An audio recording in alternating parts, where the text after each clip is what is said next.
xeebaha maxamuud cusmaan ayaa ka waramaya. waxa uu sheegay inuu mahadnaq ballaaran u soo jeedinayo sida wanaagsan ay uga qayb qaataan xuska maalintani oo ay ka soo wareegtay 6 sano asaaskii ciidanka ilaalada xeebaha dalka.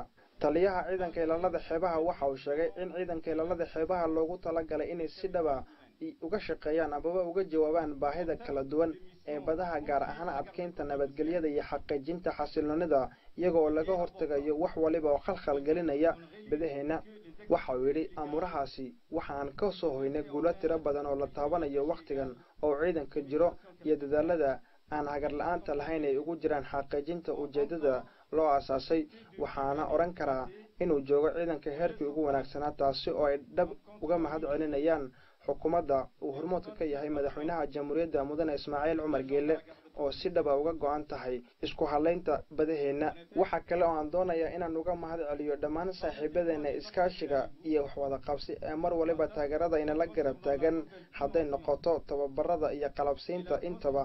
si gaar ah waxaan uga mahad celinayaa saaxiibada kala Japan, Midowga Yurub, Mareykanka, Sacuudiga iyo Qatar.